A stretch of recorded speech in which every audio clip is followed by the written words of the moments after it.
Hi everyone and welcome back to my channel. My name is Aneta and in today's video I'd like to share with you how I set up my first ever gouache palette and show you the painting I did using only this technique. This might be a long ride, so grab yourself a snack or whatever you like at the moment, and I hope this video will be enjoyable to watch. Around 4 years ago, I bought myself my first ever gouache set. This is the famous Winsor&Newton designer's gouache. Whereas at the beginning of this year, I found in my local Home Depot these two beautiful gouache colors and I thought, you know what? What if I made a proper gouache palette using colors that I own? But instead of simply adding them as they are, I would make mixes of colors I like instead. Hence you see me doing these color charts. My knowledge of mixing ends up after secondary colors. I'm not ashamed to admit that. So this is my favorite way to see what colors I like the most. Now, there are a few reasons why I wanted to finally make some order among these art supplies. The first one is that I felt a bit guilty of simply not using them enough, and another reason is that whenever I felt inspired to paint something, the moment I started mixing primary colors, I would feel already tired of the whole preparatory aspect. And I regret to admit that even this process, the whole mixing part, wasn't pleasant at all when I discovered that some colors dried up, although the tubes were firmly closed. Last but not least, in the past I would always use old kitchen plates, which I had to wash every time after finishing my painting because I didn't want dust on them. Also, I didn't know how to and where to store them. In few words, there was no point in keeping the paint, but on the other hand, I didn't feel comfortable with washing it away. It felt like throwing away money. These Winsor&Newton are not that cheap after all.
Once I was done with my color swatches, I started making small arrows above the colors that resonated with me, and I had to go through them twice because I was allowed to choose only 18 colors, which was the palette capacity.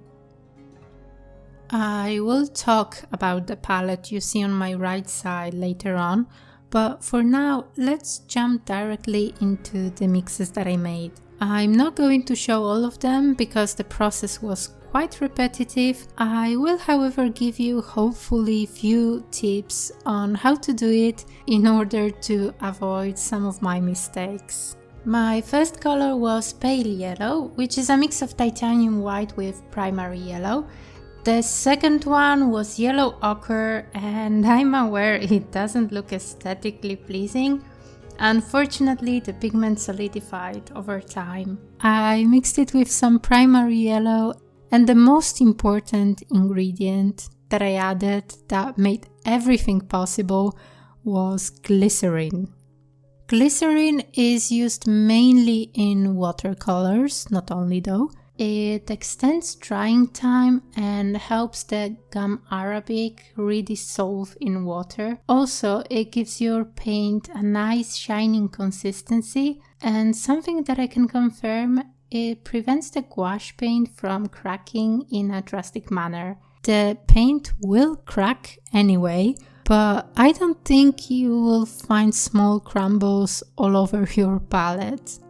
Normally, from the research I made, people were advising to add only 1 or 2 drops per each color, but in case of some colors that solidified over time, I even dared 3 or 4 drops, and it worked beautifully.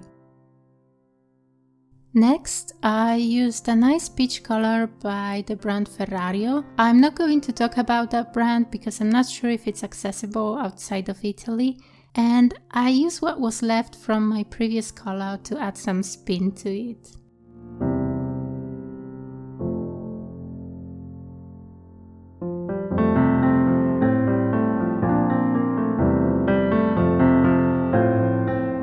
My next color was Spectrum Red with a drop of glycerin, nothing special here.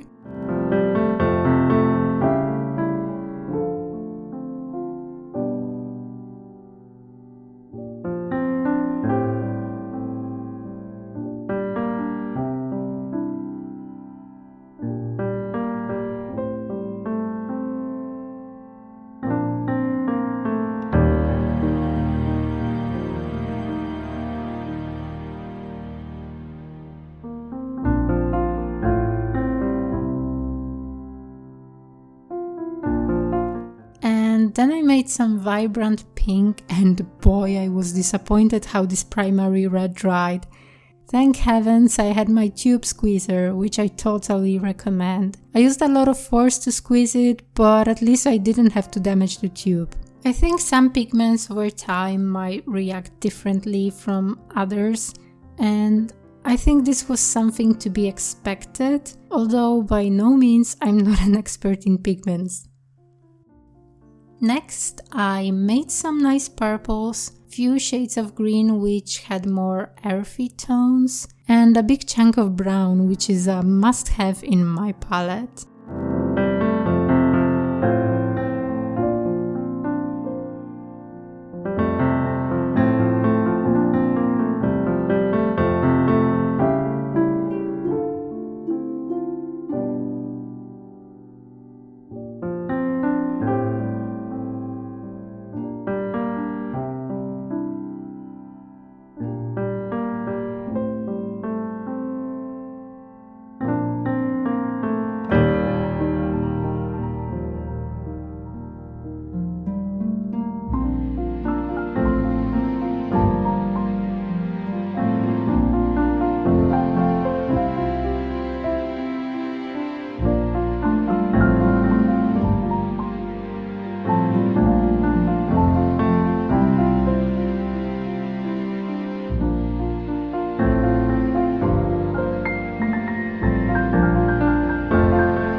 I squeezed some turquoise directly from the tube because the color looked perfect to me the way it was, and I made some variations with greens and blue. This was in case I would like to make some aquatic theme-based paintings in the future.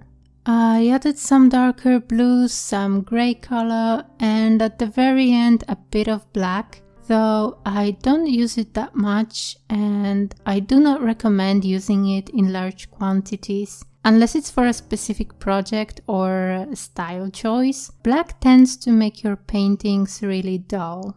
My lifetime lesson that I think should be a must for everyone: if you're going to experiment with paints the way I did, please wear protective gloves. I always thought I was thick-skinned, not true for anyone, I know that, but the process of making these mixtures, although I was trying to be very careful, became messy anyway. I had to wash my hands few times and my skin was really dry. These are pigments after all, and some of them can be toxic, so bear that in mind.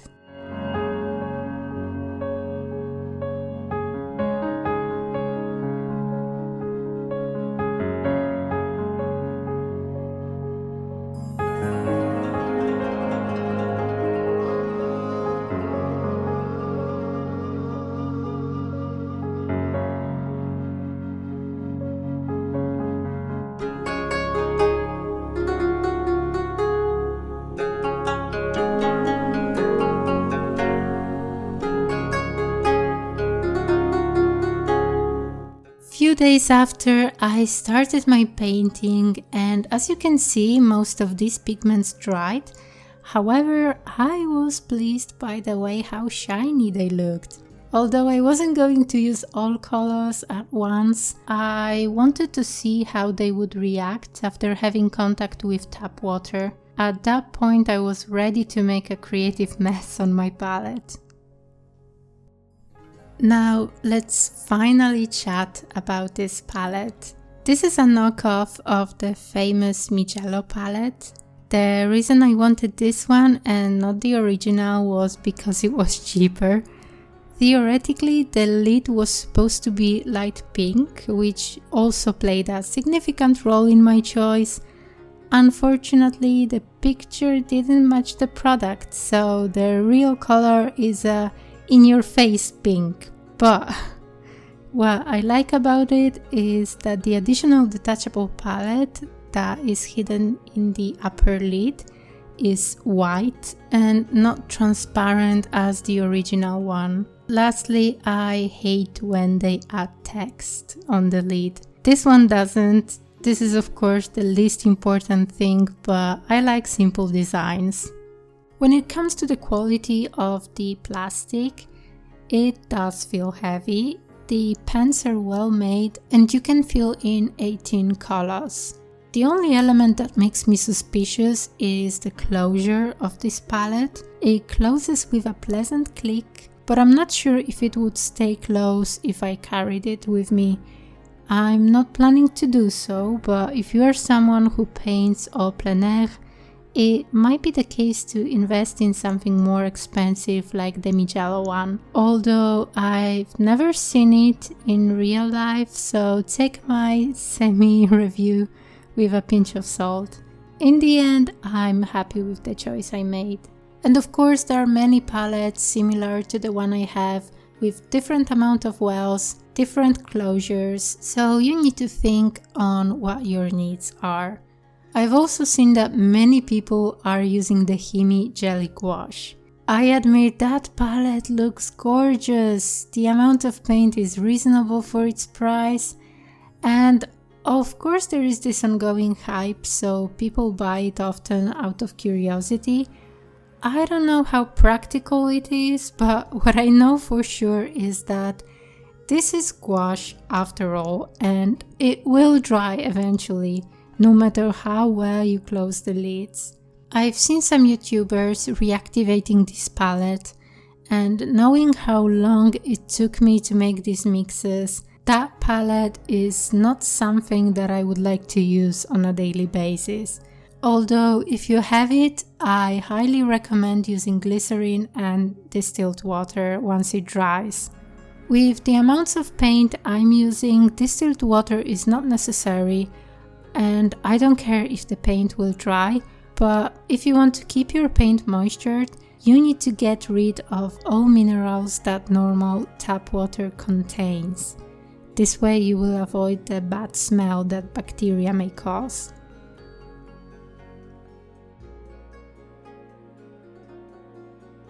The piece I made was a recycled idea that you've seen me doing before if you follow my channel or my Instagram, but at the time of this painting I felt a bit uninspired. I just missed that feeling of painting, so I used that concept once again, probably the last time. I really enjoyed this time of the year. As I showed you at the beginning of this video, there are plenty of magnolia trees in my area, and although I'm not very familiar with different types of plants, magnolia is probably my favorite. Now I think I talked a lot, so I will leave you with some music and the painting process, and I will say a few more words at the end of this video.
So this painting took me more than I expected. I don't find gouache an easy medium, and I do prefer mixing different techniques. I miss my inks, for example, and I think I prefer watercolors over gouaches. So my journey in finding my favorite techniques continues. From the range of purples and pinks that I set up, I wasn't happy with that pale violet. Not because of the pigments or the texture, but it looked a bit too dull. Also, I think I will move on to a different selection of colors in general. What I mean by that is I often gravitate towards cold values.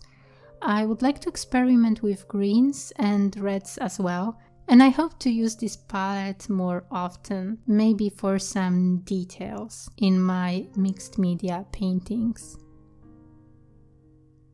That's it for today. Thank you so much for sticking around, and I hope you liked this video. Consider to support me by leaving a like and subscribe to my channel. I'm a super small YouTuber and I really cherish every nice comment I read. So again, thank you so much and see you next time. Ciao!